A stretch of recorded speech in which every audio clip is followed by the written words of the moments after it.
औज़ुबिल्लाहि मिनश्शैतानिर्रजीम बिस्मिल्लाहिर्रहमानिर्रहीम। सूरह Maryam chapter number 19 आयत नंबर 1 to 6। काफ हैन या ऐन स्वाद। ये इस रहमत का ज़िक्र है जो तेरे रब ने अपने बंदे ज़करिया पर की जब इसने अपने रब को छुपी आवाज़ से पुकारा। ज़करिया ने कहा, ऐ मेरे रब, मेरी हड्डियाँ कमज़ोर हो गई हैं और सर में बालों की सफ़ेदी फैल गई है, और ऐ मेरे रब, तुझसे मांग कर मैं कभी महरूम नहीं रहा, और मैं अपने बाद रिश्तेदारों की तरफ से अंदेशा रखता हूँ, और मेरी बीवी बांझ है। बस मुझको अपने पास से एक वारिस दे जो मेरी जगह ले, और आले याकूब की भी, और ऐ मेरे रब, इसको अपना पसंदीदा बना। ज़करिया अलैहिस्सलाम कौन है, ये जो है पहले जानना ज़रूरी है। ये सूरह मरियम का सबसे पहली आयत का तर्जुमा मैंने किया है। पहले ज़करिया अलैहिस्सलाम कौन है, पहले आप इनको जानें। मरियम अलैहिस्सलाम कौन है, ईसा अलैहिस्सलाम के वालिदा। यानी ये जो ज़िक्र है ये बहुत पहले से अल्लाह सुब्हानहू व तआला ईसा अलैहिस्सलाम के बारे में बोलना है अल्लाह को, बट अल्लाह सुब्हानहू व तआला जो बात शुरू कर रहा है ईसा अलैहिस्सलाम के वालिदा मरियम अलैहिस्सलाम, और मरियम अलैहिस्सलाम के जो बहनवी है उनका नाम है ज़करिया अलैहिस्सलाम, और मरियम अलैहिस्सलाम के जो वालिद हैं उनका जो नाम है इमरान। तो कुरान की जो सूरतें हैं इनमें से सूरह मरियम के नाम से भी अल्लाह सुब्हानहू व तआला ने एक मुकम्मल सूरत बयान की है, और सूरह आल इमरान के नाम से भी एक मुकम्मल सूरत बयान की है। ईसा अलैहिस्सलाम के बारे में, मरियम अलैहिस्सलाम के बारे में, ज़करिया अलैहिस्सलाम के बारे में जितना क्लियर तरीक़े से इस कुरान के अंदर ज़िक्र किया गया है इतना बाइबल के अंदर भी जो है ज़िक्र नहीं है। यानी अगर ईसा अलैहिस्सलाम की मुकम्मल शख्सियत को मालूम करना है, मरियम अलैहिस्सलाम की एक मुकम्मल शख्सियत को मालूम करना है कि वो कौन है, उनका किरदार क्या है, उनकी क्वालिटीज़ क्या हैं, वो कैसा ईसा अलैहिस्सलाम पैदा हुए, कंप्लीट वाक़या आपको कुरान के अंदर मिल जाएगा।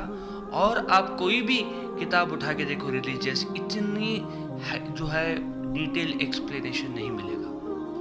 तो चलिए मैं आपको तर्जुमा जो है फिर से एक मरतबा पढ़ता हूँ कि जब इसने अपने रब को छुपी आवाज़ से पुकारा।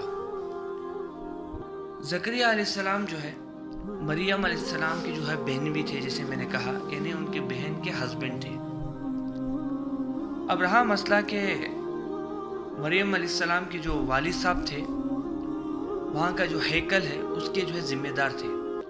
मिसाल के तौर पर जैसे मस्जिद होता है एक इबादत गाह है, इसी तरह से क्रिश्चियन से बना के रखे हैं वो उनकी इबादत गाह है। मगर यहाँ पर जो इबादत गाह को हैकल के नाम से एक बनवाया गया कि उसकी एक ज़िम्मेदार है, जहाँ पर अल्लाह की इबादत होती थी।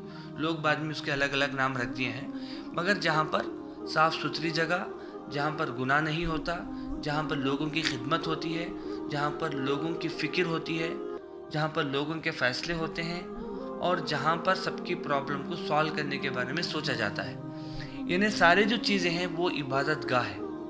तो ज़करिया अलैहिस्सलाम जो है उस हैकल के ज़िम्मेदार ठहरा गए, इन्हें प्रेसिडेंट बनाया गया उस जगह के। समझो कि मस्जिद है तो मस्जिद के उनको ज़िम्मेदार मुतवल्ली बनाया गया। ये जो पोस्ट था ऑलरेडी जो मरियम अलैहिस्सलाम थे उनके जो वालिद साहब इमरान जो थे उनका जो है ये पोस्ट था, यानी वो एक मस्जिद के एक मुतवल्ली थे। ऑलरेडी जो है उनके अंडर में जो है वो मस्जिद चला करती थी या इबादत गाह चला करती थी। जब उनका इंतकाल हो गया तो उसकी जो ज़िम्मेदारी थी, कंप्लीट ज़िम्मेदारी, जो भी वहाँ पर वर्क किया जाता था वो हज़रत ज़करिया अलैहिस्सलाम को उसके ऊपर सौंप दी गई, यानी वो उसके ज़िम्मेदार थे। अब जाहिर सी बात है कि हज़रत ज़करिया अलैहिस्सलाम को औलाद ही नहीं थी, तो ज़करिया अलैहिस्सलाम की जो बहन थे انہوں نے جو ہے ایک دعا کی، یعنی مریم علیہ السلام کی والدہ، ان کے مدر، انہوں نے دعا کی کہ اگر کوئی اولاد ہوگی مجھے تو میں جو ہے اس عبادت گاہ کے لیے میں وقف کر دوں گی۔ تو انہوں نے جو ہے اللہ سے دعا کی، وہ بھی کافی ایج کے اندر دعا کی، اور میریکل طریقے سے اللہ سبحانہ و تعالیٰ نے ان کو مریم علیہ السلام دیا۔ مریم علیہ السلام جیسا ہی پیدا ہوئے کچھ ہی دنوں میں حضرت ان کے جو والد صاحب تھے، ان کا نام تھے عمران، ان کا انتقال ہو گیا، کیونکہ جو ہے انہوں نے نظر مانگی تھی۔ اس کے بارے میں بھی اللہ آگے فرماتا ہے، جب انہوں نے دیکھا کہ لڑکی پیدا ہوئی ہے، تب مریم کی جو والدہ ہیں ان کو جو ہے انہوں نے کہا کہ یہ کیا ہو گیا کہ لڑکی پیدا ہوئی ہے، میں تو لڑکا سوچ رہی تھی کہ لڑکا پیدا ہوگا، اور میں چاہ رہی تھی کہ مسجد کی خدمت کے لیے جو ہے ایک لڑکا وقف کر دوں گی، اب یہ تو لڑکی ہو گئی، یہ کیسا خدمت کر سکتی ہے؟ تو اللہ سبحانہ و تعالیٰ نے اس کا آنسر دیا، جو کہ بعد کی آیتوں میں انشاءاللہ آئے گا، تو میں آپ کو اس کے بارے میں ایکسپلین کروں گا۔ اس میں انہوں نے کہا کہ اللہ کو پتا ہے کہ اللہ نے کیا دیا ہے، تو اس طرح سے اللہ نے جواب دے کے اس کا ایکسپلینیشن کیا۔ مگر یہاں پر یہ بتانا ضروری ہے ان کا ریلیشن، کہ مریم علیہ السلام ہے، مریم علیہ السلام کے والدہ ہیں، اور ان کے جو ہسبینڈ ہیں ان کا نام عمران ہے، اور ان کے جو بہنوی ہیں، یعنی مریم علیہ السلام کی جو بہن کی جو ہسبینڈ ہے ان کا نام ہے زکریا۔ اب مریم علیہ السلام کو جو ہے، کیونکہ انہوں نے نظر مانگی تھی ان کی والدہ نے، تو اس نظر کے مطابق ان کو اس مسجد کی خدمت کے لیے وقف کر دیا، چھوڑ دیا۔ تب زکریا علیہ السلام نے ان کے لیے ایک روم بنوایا۔ روم کے معنی مطلب بہت بڑا روم نہیں، بلکہ اس زمانے میں جو بھی ہوتا تھا ایک الگ ایسی پلیس جہاں پر کوئی نہ آئے۔ تو زکریا علیہ السلام ان کی ذمہ داری لیتے تھے، تو ان کے لیے جو بھی چیزیں ہیں، کھانے کی پینے کی چیزیں ہیں، یا جو بھی ضرورت کی چیزیں ہیں، ان کی ذمہ دار تھی۔ تو مریم علیہ السلام جو ہے وہاں پر رک گئے تھے۔ تو زکریا علیہ السلام نے جو ہے دعا کی۔ یہ دعا کیوں کی، اس کا بھی ایکسپلینیشن بعد میں آتا ہے انشاءاللہ، اس وقت میں کروں گا۔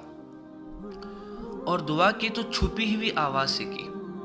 جب انسان جو ہے مطلب بہت زیادہ ویکس ہو جاتا ہے ہر چیز کا، تو فائنلی جو ہے وہ اللہ سے کنیکٹ ہوتا ہے، اور دل ہی دل میں چھپی ہوئی آواز میں جو ہے وہ اللہ سے گزارش کرتا ہے، التجا کرتا ہے۔ اور دیکھنے پہ یہ ایسی چیزیں ہوتی ہیں کہ کمپلیٹ مکمل نہیں ہو سکتی، یہ جو دعا مانگ رہے ہیں وہ خود قبول نہیں ہو سکتی، کچھ ایسی بھی چیزیں ہوتی ہیں کہ یہ ناممکن ہوتا ہے، مگر پھر بھی اللہ کے سوا کوئی دعاؤں کو قبول کرنے والا نہیں ہے، اللہ کے سوا کوئی بھی باتوں کو سننے والا نہیں ہے، اور اپنی پرابلم کو سالو کرنے والا نہیں ہے۔ تو آخری جو ہے ایک سلیوشن وہی ملتا ہے کہ اللہ کے سامنے اپنی بات رکھ دے۔ تو یہی ایک سچویشن تھی کہ حضرت زکریا علیہ السلام نے، انہوں نے بہت ہی چھپی ہوئی آواز میں، اللہ خود وہ فرماتا ہے کہ ندان خفیہ طور پر چھپی ہوئی آواز میں انہوں نے اللہ کو پکارا۔ اور انہوں نے کیا دعا کی؟ انہوں نے دعا کی، اے میرے رب میری ہڈیاں کمزور ہو گئی ہیں۔ ہڈیاں کمزور ہو گئی ہیں مانے ظاہر سے بات ہے کہ جو بڑھاپے کی جو عمر ہوتی ہے اس کے اندر ہڈیاں آہستہ آہستہ کمزور ہو جاتی ہیں، اور اگر آپ میڈیکلی دیکھا جائے تو اس کے اندر اور بھی ڈیپ پڑھ سکتے ہیں کہ جو ہے ایج ریلیٹڈ جو ڈیسیزز ہوتے ہیں وہ بھی جو ہے ہڈیاں کے کمزور ہونے کی وجہ سے ہوتی ہیں، جیسے مطلب آسٹیوپوروسس ہوتی ہیں، آسٹیوآرتھرائٹس ہوتی ہیں، بہت سی بیماریاں ہیں۔ اس کے علاوہ جو ہڈیوں کے اندر جو بون میرو وغیرہ ہوتا ہے وہ کیسا سوکھتا ہے، یہ جو ہے اس قرآن کی آیت کا ترجمہ کو رکھ کے آپ سائنٹیفک لیول پہ کافی ریسرچ کر سکتے ہیں۔ مگر انہوں نے جو دعا کی وہ یہ تھی کہ اے میرے رب میری ہڈیاں کمزور ہو گئی ہیں اور سر میں بالوں کی سفیدی پھیل گئی ہے، یعنی میرے بال ہیں وہ جو کالے تھے وہ سفیدی ہو گئی ہے، یعنی اس لیول تک پہنچ گیا ہوں کہ ابھی میں بوڑھا ہو گیا ہوں، اور میرے رب تجھ سے مانگ کر میں کبھی محروم نہیں رہا۔ اور اللہ سے یہ بھی کی، یا اللہ جتنے بھی دعائیں میں نے کی ہے تو سارے قبول کیا ہے، اب جو دعا کر رہا ہوں وہ تھوڑا سا ڈیفیکلٹ ہے، بٹ تیرے لیے کچھ جو ہے وہ ایک ایشو نہیں ہے، تو اب دعا قبول کر سکتا ہے۔ اور میں اپنے بعد رشتہ داروں کی طرف سے اندیشہ رکھتا ہوں، یعنی اپنے بعد رشتہ داروں کی طرف سے اندیشہ رکھتا ہوں، देखिए, ज़ाहिर सी बात है, ये जो ज़िम्मेदारी थी, मस्जिद की जो ज़िम्मेदारी थी या हैकल की जो ज़िम्मेदारी थी, तो जैसे मैंने कहा कि वो मरियम अलैहिस्सलाम के जो वालिद साहब उसके ज़िम्मेदार थे, उसके बाद जो है वो ज़िम्मेदारी ज़करिया अलैहिस्सलाम को आ गई। अब इनके बाद जब वो देखेंगे अगर उनका इंतकाल हो जाता तो ये सारा कौन संभालेगा, एक सवाल वहाँ पर पैदा हुआ कि कौन संभालेगा।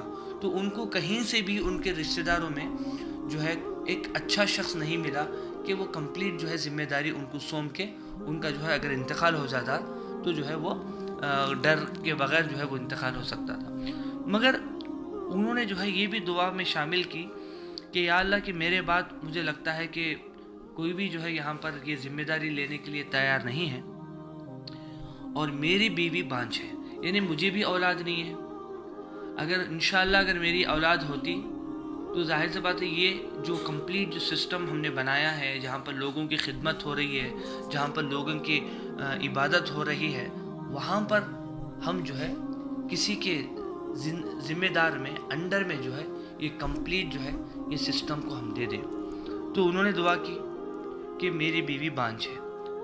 अच्छा, यहाँ पर जो है और एक बात मैं आपको नोट करना जो है बेहतर समझता हूँ कि मरियम अलैहिस्सलाम ऑलरेडी मस्जिद में है, मस्जिद के माने जहाँ पर इबादत गाह है वहाँ पर हैं, मगर उनको कंप्लीट सिस्टम को संभालने की जिम्मेदारी उनको नहीं दी गई, बल्कि वो अल्लाह से दुआ कर रहे हैं कि कोई औलाद हो जो कि लड़का हो, ओके, ताकि ये जिम्मेदारी उसको सौंप दी जाए। तो कहीं ना कहीं जो है इस तरह से मस्जिद की जिम्मेदारी औरतों को देना या इस तरह से जो है ये कहीं ना कहीं ठीक नहीं है। इस कुरान की आयत से समझ में बात आती है, वरना मरियम अलैहिस्सलाम थे, उनको अंडर में ये सारी चीज़ें दे सकते थे। बस मुझको अपने पास से एक वारिस दे जो मुझे मेरी जगह ले और आले याकूब की भी, और ऐ मेरे रब इसको अपना पसंदीदा बना, यानी या अल्लाह मुझे औलाद दे। अब असल टॉपिक पे हज़रत ज़करिया अलैहिस्सलाम दुआ करते हैं, या अल्लाह मुझे तो वारिस दे। इस वजह से वारिस दे कि मुझे औलाद भी चाहिए, मैं कमज़ोर भी हो गया हूँ, मैं बूढ़ा भी हो गया हूँ, मेरे बाल सफ़ेद भी हो गई हैं। बट ये सबसे बड़ा इशू नहीं है। सबसे बड़ा इशू ये है कि जिसको हम चला रहे हैं, जो हैकल है, जो ज़िम्मेदारी है, जहाँ पर इबादत हुआ करती है, वो सिस्टम को जो है संभालने के लिए जो है मुझे एक औलाद दे, और वो ऐसा औलाद दे जो तू पसंद करता है, तो जिसको तू चाहता है, और जो है ये आले याकूब यानी पैगंबरों का जो सिलसिला है ये चला आता रहे। इसके बाद अल्लाह सुब्हानहू व तआला इसका जो जवाब देता है उसको इंशाअल्लाह ताला आगे सुनेंगे। अस्सलामु अलैकुम व रहमतुल्लाह।